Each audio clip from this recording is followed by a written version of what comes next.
너는 나를 따르라 라는 제목으로 우리가 말씀을 한번 생각해 보겠습니다. 예수님은 베드로에게 세 번 물으십니다. 내가 나를 사랑하느냐라고 세 번 물어보십니다. 그 물음에 베드로는 내가 주님을 사랑하는 줄 주님께서 아십니다 라고 이렇게 세 번을 대답합니다. 예수님은 베드로가 어떤 죽음으로 하나님께 영광을 돌릴 것인지를 말씀하셨습니다. 그리고 베드로가 이렇게 묻습니다. 이 사랑하는 제자, 그는 어떻게 되겠습니까? 이 사람은 어떻게 되겠습니까? 라고 물어봅니다. 그런 베드로에게 예수님께서 너는 나를 따르라 라고 그렇게 말씀하십니다. 자, 나를 따르라 라고 하시는 주님의 말씀에서 첫 번째는 주님을 진심으로 사랑해야 됩니다. 15절에서 17절입니다.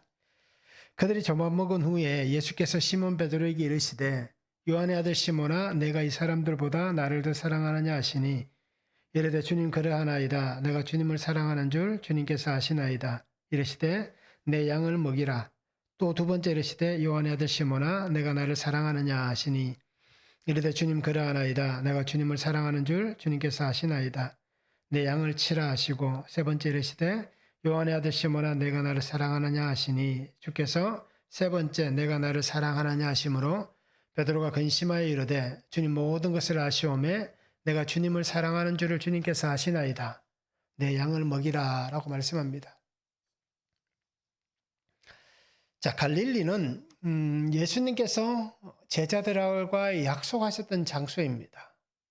그래서 우리가 복음서에 보면 잘 기록되어 있습니다. 특히 마가복음 16장 7절에 보면 가서 그의 제자들과 베드로에게 이르기를 예수께서 너희보다 먼저 갈릴리로 가시나니 전에 너희에게 말씀하신 대로 너희가 거기서 배우리라. 자, 천사들이 마리아와 여인들에게 얘기하는 장면입니다. 그래서 부활하신 주님께서 그렇게 약속하신 대로 너희보다 먼저 갈릴리로 가실 것이다. 그래서 갈릴리에서 거기서 만나자 라고 하는 것을 다시 한번 천사들이 예수님의 말씀을 일깨워 줍니다. 그래서 어떻게 보면 이 갈릴리는 예수님께서 약속하신 장소입니다. 그러니 예수님께서 부활하신 이후에 그 집에도 찾아오셨고 또 이렇게 갈릴리 바다에도 찾아오시는 겁니다. 자, 그래서 우리가 21장에 보면 쭉 얘기들이 나오잖아요. 예수님께서 제자들에게 물어봅니다. 고기가 좀 있느냐 물어보니까 밤새도록 잡았지만 한 마리도 못 잡았다는 겁니다. 그래서 그물을 배 오른편에 던져보라. 그리하면 잡을 것이다. 라고 얘기합니다. 자, 그리고는 제자들이 예수님이신 줄 알아보잖아요. 그리고 예수님께서 말씀하십니다. 숯불을 피워둔 그 자리에서 생선을 가져오라고 얘기합니다. 자, 그래서 오늘 성경 15절에 뭐라고 얘기합니까? 조밥 먹은 후에 라고 얘기합니다. 함께 식사를 나누고 그 이후에 예수님께서 제자들, 특히 베드로에게 오늘 하시는 말씀들이 기록되어 있습니다. 자, 시몬아, 내가 이 사람들보다 나를 더 사랑하느냐? 라고 물어봅니다. 예수님께서 이 베드로에게 묻는 질문을 우리가 한번 보시기 바랍니다. 시몬아, 내가 이 사람들보다 나를 더 사랑하느냐? 라고 물어보는 이 말씀을 우리가 잘 볼 수 있었으면 좋겠습니다. 자, 베드로는 뭐라고 얘기합니까? 주님, 내가 주님을 사랑하는 줄 주님께서 아십니다. 라고 그렇게 대답을 합니다. 자, 이 장면을 우리가 한번 생각해 보시기 바랍니다. 어디서 본 것 같지 않습니까? 앞에 나왔던 고기 잡는 장면도 처음 제자들을 부르실 때, 그죠? 그렇게 하시잖아요. 그물을 던지게 하십니다. 깊은 데로 가서 그물을 내려라 라고 말씀하잖아요. 자, 그때 베드로가 뭐라고 얘기합니까? 내가 밤새 잡은 것이 없지만 주의 말씀을 의지하여서 내가 그물을 내려보겠습니다. 라고 하면서 나가서 그물을 내리잖아요. 자, 오늘도 마찬가지였습니다. 그들이 갈릴리 바다에서 그물 던지는, 즉 하나님께서 다시 그들을 사명의 자리를 이끄시는 은혜를 보여줍니다. 낙심하고 좌절하고 부활하신 주님을 만났음에도 불구하고 다시 생업의 자리에서 그 삶의 길에 있는 그들을 향해서 내가 너희를 부른 것은, 너희를 택한 것은 바로 하나님께서 약속하셨던 사람 낚는 어부가 되게 하겠다 라는 그 약속으로 부르셨다라는 것을 다시 상기시킵니다. 자, 그와 같이 오늘 베드로에게 이렇게 세 번의 질문을 통해서 예수님께서 베드로에게 하시고자 하시는 그 뜻이 있습니다. 그게 뭘까요? 분명히 세 번째 그 질문에 베드로는 어떻게 합니까? 근심하여 이르되 라고 얘기합니다. 근심했다라고 얘기합니다. 자, 류페오라는 단어를 쓰는데요. 이 근심하여는 뭐 슬퍼하다 또는 고통하다 또는 불편하게 만들다. 그래서 표준세 번역에는 이렇게 해석합니다. 불안해서. 자, 베드로가 세 번이나 주님이 물어보니까 뭔가 불안해서, 그죠? 아니면 뭔가 어떤 슬픔을 가지고 자신에게 질문하신 예수님의 그 질문이 어떻게 보면 자신을 찌르는 것 같은 그런 느낌을 가지고 그가 근심하고 있다는 겁니다. 그래서 모든 것을 아시오매 내가 주님을 사랑하는 줄을 주님께서 아시나이다. 뭐 아가페 필레오라고 우리가 그렇게 많이들 들었잖아요. 지금까지는. 자, 여기에서 주님께서 하시는 의도가 분명히 있습니다. 자, 베드로는 어떻습니까? 자기가 걸어왔던 시간들을 상기시켜 보는 거예요. 예수님께서 세 번 질문하는 그 시간, 짧은 시간이지만 베드로는 어떻게 합니까? 자기가 지금까지 지나왔던 주님을 향한 자신의 마음, 정말 내가 주님을 사랑한다. 나는 주님을 사랑합니다. 예수님을 사랑합니다. 하는 그 마음이 여전히 변함없다는 것을 자기는 압니다. 그래서 그 질문 앞에서 그가 보여주는 행동은 어떻습니까? 예, 주님, 내가 주님을 사랑합니다. 여전히 나는 주님을 사랑하고 있습니다. 라는 고백을 닮아서 그렇게 고백을 하고 있는 것입니다. 그런데 예수님께서 똑같은 질문을 세 번 하니까 거기에 대한 번민이 생기는 겁니다. 왜 그럴까요? 숯불 곁에서 지금 조반을 먹은 후에 그 불 앞에서 예수님께서 어떻게 얘기합니까? 베드로에게 물어보시잖아요. 자, 이 불, 피워져 있는 불 앞에서 예수님께서 자신의 마음을 두드리는 거예요. 그러면서 베드로에게 뭐라고 얘기합니까? 내가 나를 이 불 곁에서 세 번 모른다고 부인했던 그 모습에 대해서, 그 삶에 대해서, 너의 그 외침에 대해서 내가 전혀 개의치 않는다라고 말씀하는 거예요. 그러니까 예수님께서 내가 나를 사랑하느냐라는 이 세 번의 질문이 베드로에게는 어떤 게 됩니까? 아, 내가 그 불 앞에서 추워서 대제사장의 뜰에서 정말 추워서, 그죠? 하인들과 불을 쬐면서 여종들이 물어볼 때에 나는 모른다, 나는 아니다 저주하면서 욕을 했던 그 주님, 그 주님이 지금 생각이 나는 거예요. 자기에게 그 모습이 떠오르니까 그 불 앞에서 자기가 부인했던 그 모습, 그 환경, 그 삶이 떠오르니까 마지막에는 근심하게 되는 거예요. 슬퍼하게 되는 거예요. 아, 내가 정말 주님을 사랑했는데 나의 사랑하는 주님을 내가 그렇게 정말 비참하게 배반하고 배신했구나 라는 것이 떠오르는 겁니다. 그런 그를, 그렇죠? 제자들을 다시 고기 잡는 그 현장에서 예전에 주었던 사명으로 다시 일깨워 주시고 또 이 불 앞에서 조반을 먹은 후에 베드로에게도 똑같이 그의 사명 안에서 내가 너를 사랑하고 있다. 그 사명으로, 그 사랑으로 다시 베드로를 회복시켜 가시는 그 주님의 사랑의 모습을 보여주고 있는 것입니다. 결국 주님은 어떻게 합니까? 베드로의 마음을 만져주시는 거예요. 똑같이 부인했던 그 입술을 향해서, 그죠? 사랑합니다. 라는 그 고백으로 자신의 그 부정했던 또는 자신의 죄, 저주했던 그 악함, 이것들을 씻어내게 만드시는 예수님의 모습입니다. 그래서 베드로의 마음을 만지시면서 그 사랑 안에 그 은혜로 회복시켜 가시면서 물어보고 있는 겁니다. 그 마음을 아니까 베드로도 어떻게 합니까? 예, 주님, 내가 주님을 사랑합니다. 라는 그 응답으로 보답하고 있다라는 것입니다. 그러기에 주님의 사랑으로 변화되는 겁니다. 사랑으로 새로워지는 겁니다. 사랑으로 고쳐지는 겁니다. 그리고 우리가 저 사람은 절대 변하지 않을 거야. 저 똥꼬집은 절대 꺾이지 않을 거야. 그죠? 저 생긴 거 봐. 저 못되게 생겨가지고 절대 저 사람은 안 바뀔 거야.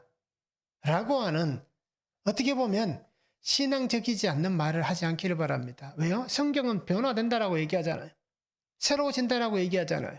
바뀐다라고 얘기하잖아요. 그렇게 주님의 사랑으로 그 사람을 변화시켜 가잖아요.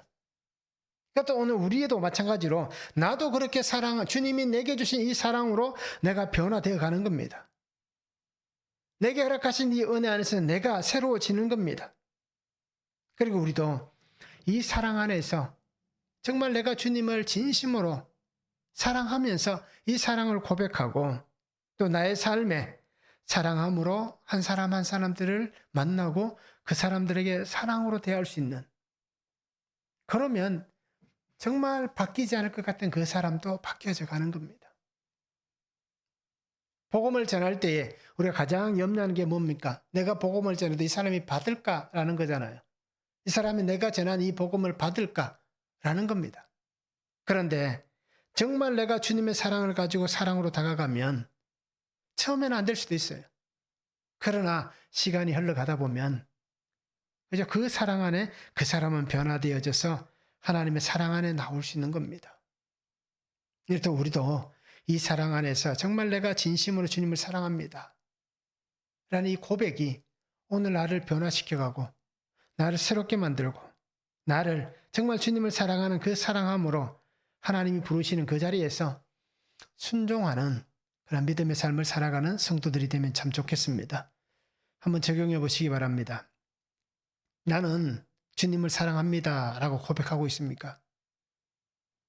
나의 고백은 주님 사랑합니다의 이 고백인지 우리가 한번 적용해 보시기 바랍니다. 자, 사랑하는 주님을 위해서 내가 하고 있는 삶의 행동들은 어떤 것들입니까? 내가 정말 주님을 사랑하고 있는데 사랑하면서 내가 하고 있는 삶의 행동들은 어떻습니까?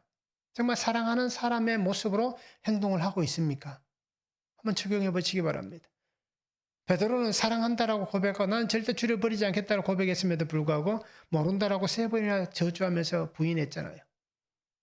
자, 이럴 때 우리는 사랑한다라고 얘기할 수 있습니다. 그런데 사랑을 하면서도 우리의 삶의 행동은 그죠? 틀린 것은 아니지만 다른 게 나올 수 있는 거예요. 죄가 나올 수 있고 죄의 습관이 나올 수 있고 그죠? 말씀이 아닌 세상의 것들을 쫓아서 우리가 행동할 수도 있는 거예요. 그러니 우리가 분명하게 한번 적용해 봤으면 좋겠습니다. 정말 내가 사랑한다라고 얘기하면서 어떤 행동들을 하고 있는지 우리가 한번 적용해 보시기 바랍니다.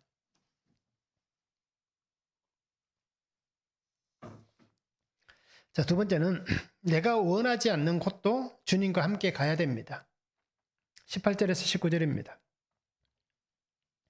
내가 진실로 진실로 내게 이르노니 내가 젊어서는 스스로 띠띠고 원하는 곳으로 다녔거니와 늙어서는 내 팔을 벌리리니 남이 내게 띠띠우고 원하지 아니한 곳으로 데려가리라.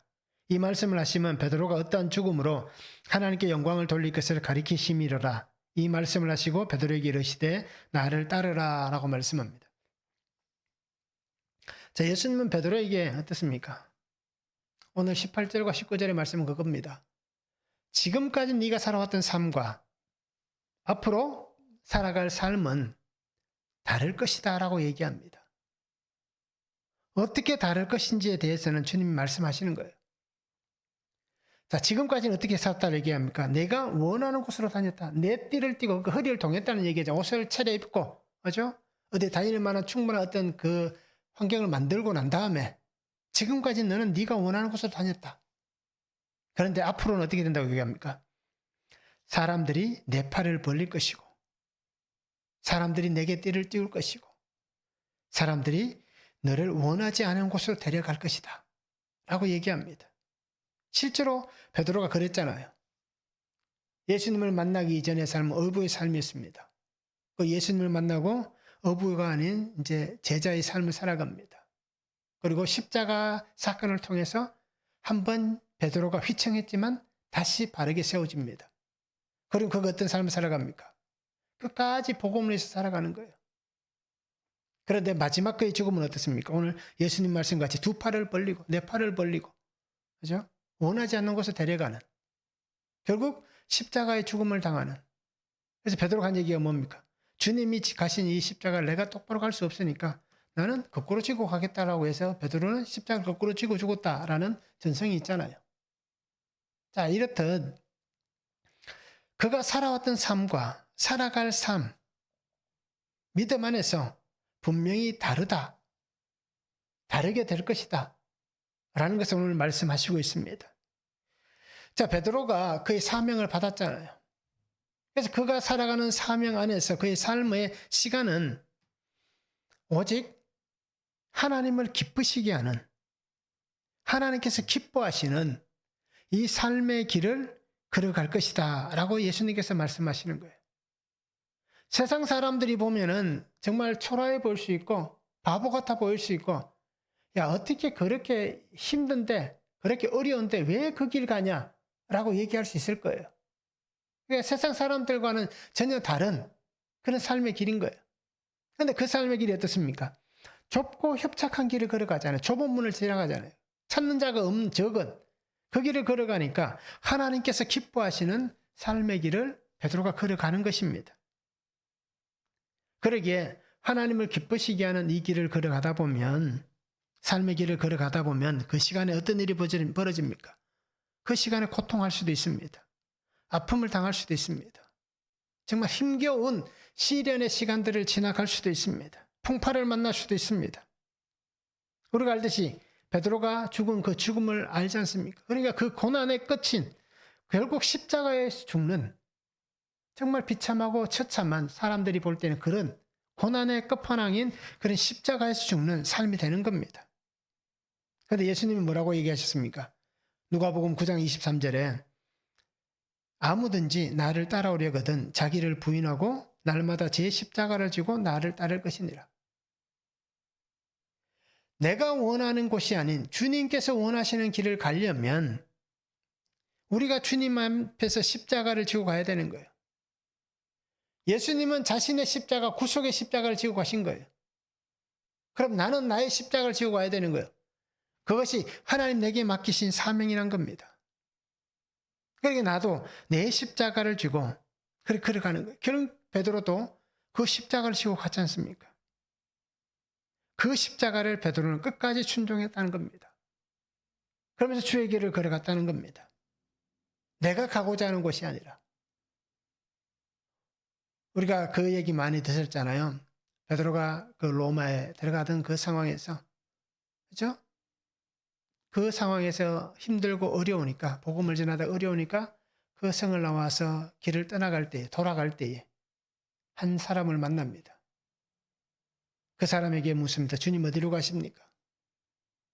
그때 뭐라고 얘기합니까? 내가 포기한 십자가를 지기 위해서 내가 다시 그곳으로 간다라고 얘기할 때에 베드로가 정말 크게 깨우치고, 그죠? 다시 그 십자가의 길을 걸어가는 그 우리가 얘기들을 잘 알고 있습니다. 그렇게 끝까지 그는 가고자 하는 곳이 아니라 주님 안에서 하나님께서 원하시는 곳으로 가는 사명자의 삶을 살았습니다. 오늘 우리는 어떻습니까? 내가 원하는 곳은 무엇입니까? 편안한 것을 원하고 어려움이 없는 것을 원합니다. 그리고 아마 근심 걱정이 없는 안락함을 우리 모두는 원할 것입니다. 자, 우리는 믿음으로 삽니다. 주의 말씀 가운데 살아가요. 그런데 믿음으로 살아도 저도 마찬가지예요. 저도 목사지만 믿음으로 살아도 편안한 것이 좋고 어려움이 없는 것이 좋고 근심 걱정이 없는 게 좋고, 어르신들이 그렇게 많이 얘기해요. 무탈한, 그죠?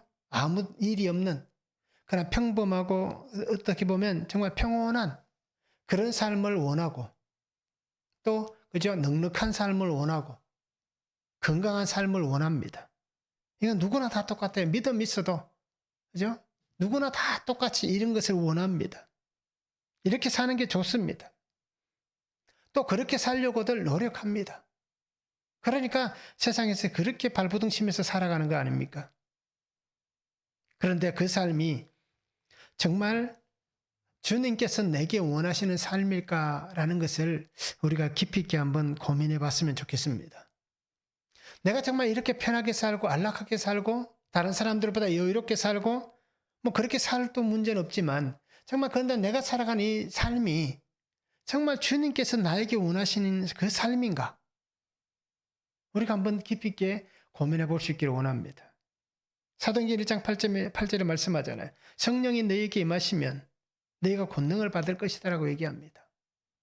그리고는 땅끝까지 이르는 내 증인이 되라라고 얘기하시는데, 내가 이렇게 편하게 살고 안락하게 살면 정말 내가 주의 성령의 권능으로 사는 삶인가?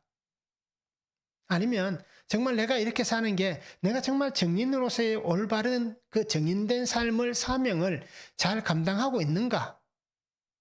라는 것에 대한 물음이 우리에게 분명히 생겨날 수도 있는 겁니다.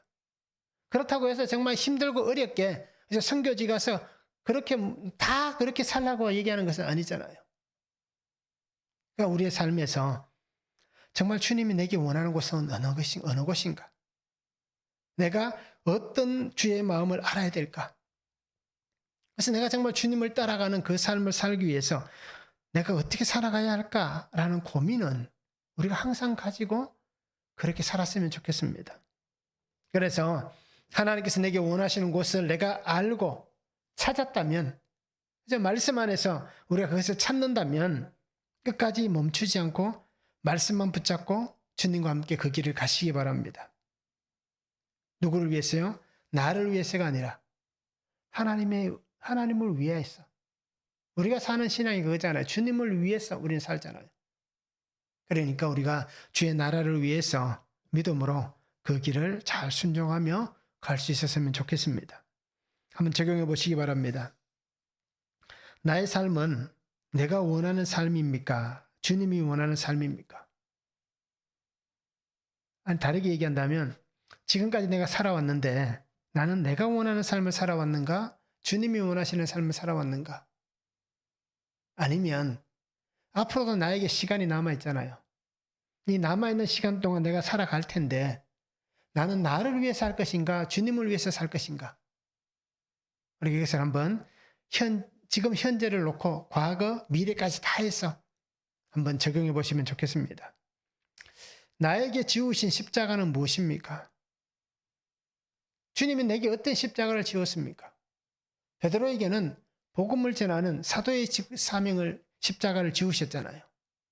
그럼 나에게도 지으신 십자가가 있습니다. 자기 십자가를 지고 나를 따르라고 말씀하시는데 저에게는 목사로서의 복음을 전하는 이 십자가를 지우셨잖아요. 그럼 나에게는 주님이 어떤 십자가를 지우셨는가? 내가 그 십자가를 잘 지고 가고 있는가? 우리가 한번 적용해 보시기 바랍니다. 세 번째는 다른 것에 마음을 두어서는 안 됩니다. 20절에서 25절입니다. 베드로가 돌이켜 예수께서 사랑하시는 그 제자가 따르는 것을 보니 그는 만찬석에서 예수의 품에 의지하여 주님을 파는 자가 누구오니까 묻던 자더라. 이에 베드로가 그를 보고 예수께 여짜오되 주님, 이 사람은 어떻게 되겠사옵나이까? 예수께서 이르시되 내가 올 때까지 그를 머무게 하고자 할지라도 내게 무슨 상관이냐? 너는 나를 따르라 하시더라. 이 말씀이 형제들에게 나가서 그 제자는 죽지 아니하겠다 했으나 예수의 말씀은 그가 죽지 않겠다 하신 것이 아니라 내가 올 때까지 그를 머물게 하고자 할지라도 내게 무슨 상관이냐 하신 것이르라. 이 일들을 증언하고 이 일들을 기록한 제자가 이 사람이라. 우리는 그의 증언이 참된 줄 아노라. 예수께서 행하신 일이 이외에도 많으니 만일 낱낱이 기록된다면 이 세상이라도 이 기록된 책을 두기에 부족할 줄 아노라 말씀합니다. 자, 자신에게 예수님 하시는 말씀을 듣고 있던 베드로가 한 가지 궁금증이 생깁니다.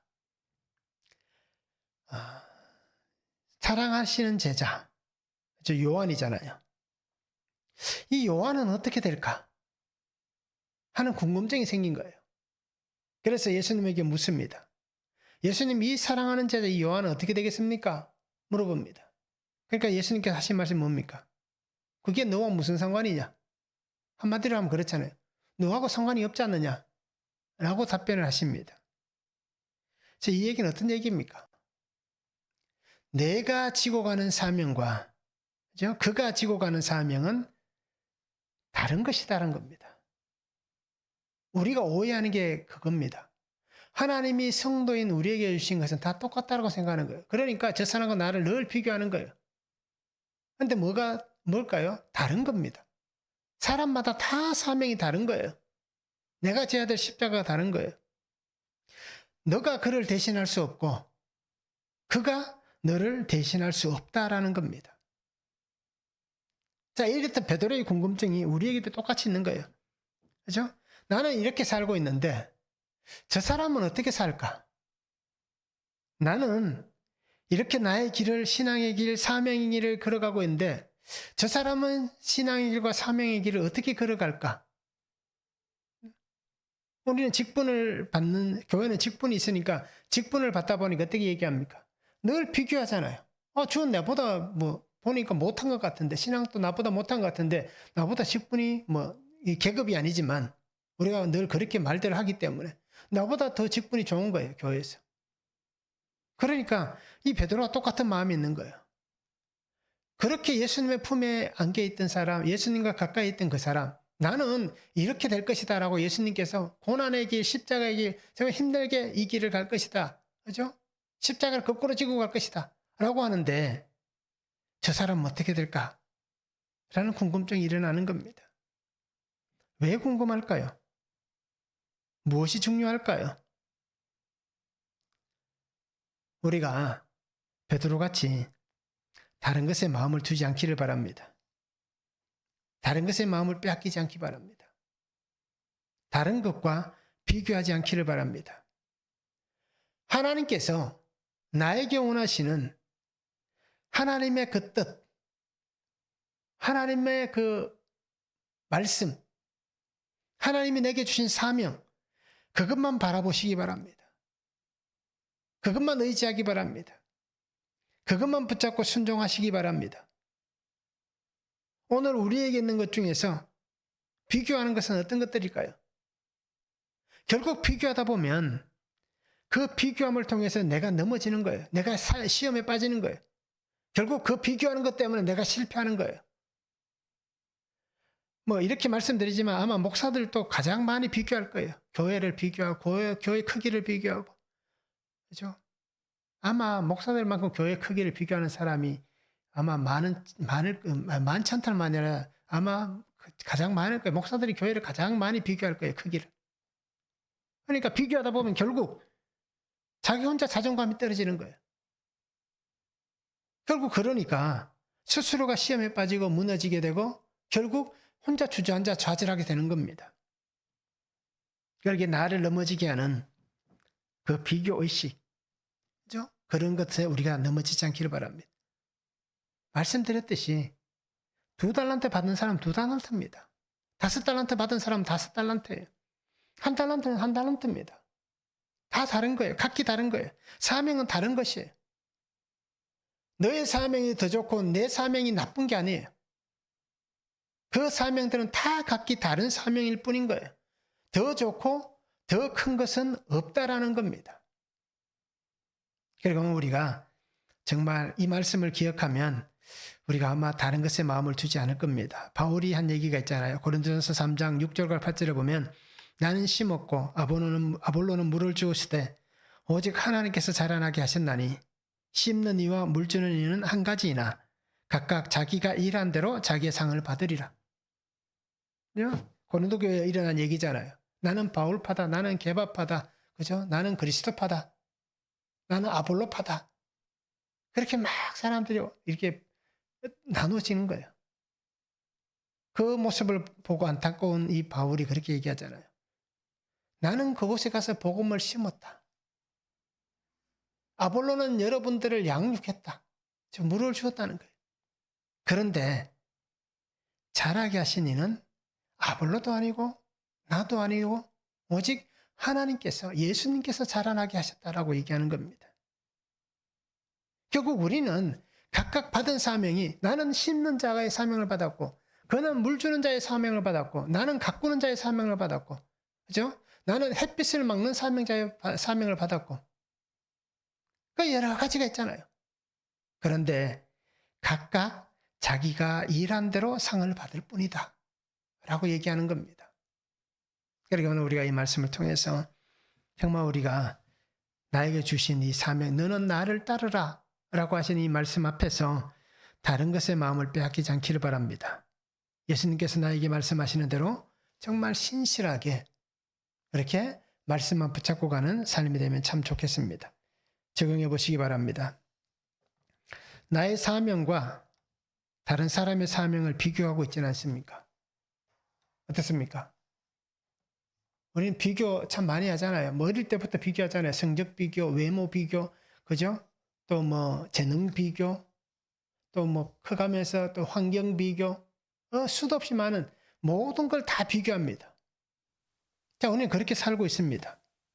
자, 그렇듯 나의 사명과 다른 사람의 사명을 비교하고 있지는 않는지 우리가 한번 적용해 보시기 바랍니다.